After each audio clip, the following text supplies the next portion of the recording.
Welcome to the Basics of Faith. In this episode, we're talking all about the spiritual practice of serving people. Now, I'm in my church right now, and so in a few minutes, we'll chat about some of the opportunities that I've had to serve people in the past. But right now, we're going to answer some of the big questions, like why is serving people such a big deal for Jesus followers, and what does serving people even look like? Don't worry, we're going to answer all those questions right now. So let's jump in.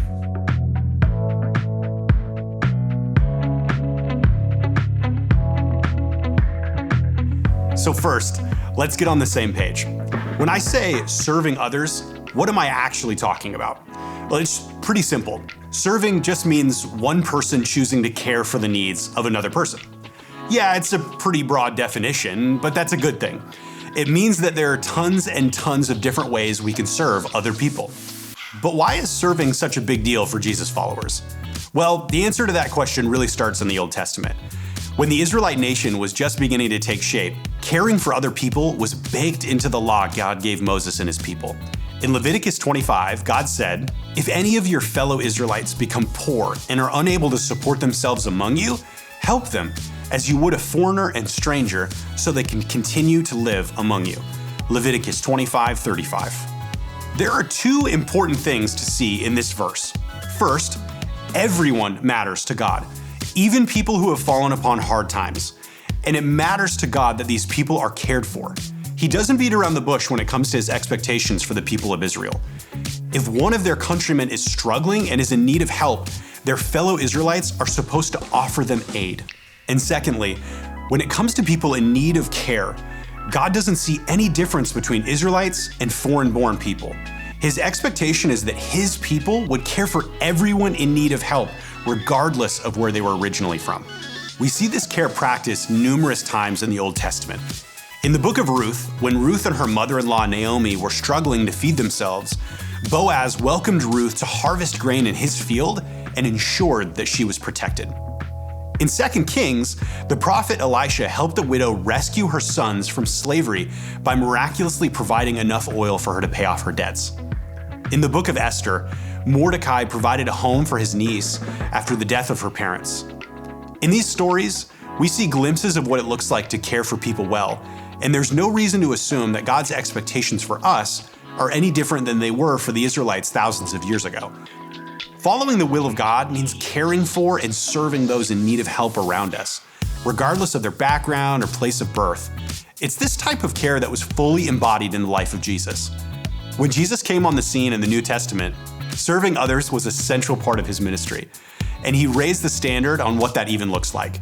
Again and again, we see him meet the physical and spiritual needs of the people around him, feeding them, healing them, forgiving them. In John 13, we see him go above and beyond in his service of his disciples. Jesus knew that the Father had put all things under his power and that he had come from God and was returning to God. So he got up from the meal, took off his outer clothing, and wrapped a towel around his waist. After that, he poured water into a basin and began to wash his disciples' feet, drying them with the towel that was wrapped around him. John 13, 3-5. But he didn't stop there. Jesus also led his disciples to serve other people. Jesus called them together and said, "You know that those who are regarded as rulers of the Gentiles lord it over them, and their high officials exercise authority over them. Not so with you. Instead, whoever wants to become great among you must be your servant, and whoever wants to be first must be slave of all. For even the Son of Man did not come to be served, but to serve, and to give his life as a ransom for many." Mark 10, 42-45. Jesus even viewed his sacrifice on the cross for all of us as an extension of his call to serve others. When the early church got its start, they continued Jesus' focus on service.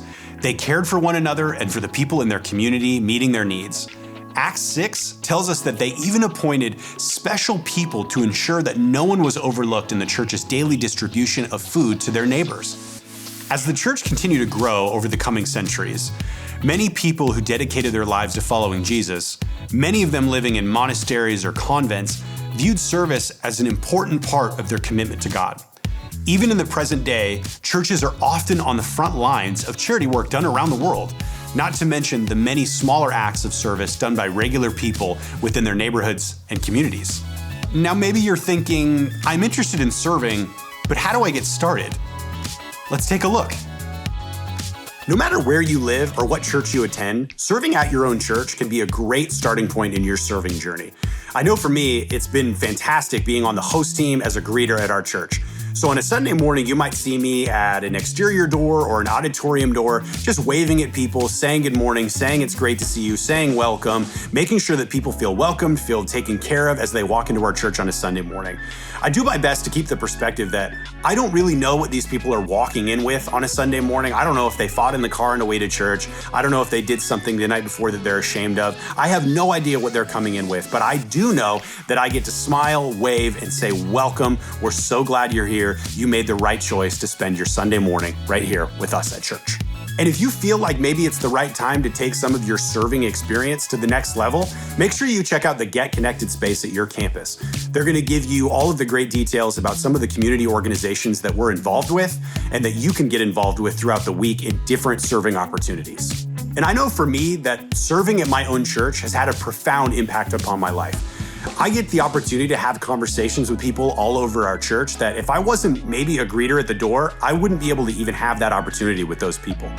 It fills me with gratitude that I just get to be a bright spot in someone's morning, and it reminds me that Jesus has invited me into this life with him, and I get to use my gifts to inspire others and make them feel welcome as they walk into our church, just as they are.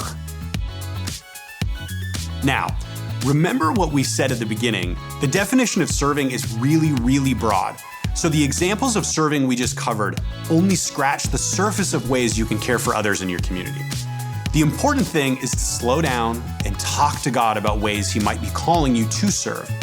He knows the best ways you can use your time, skills, and talents to care for the people in your community. In our next video, we're going to discuss another important way that Jesus lived, with a generous heart. Click here to watch.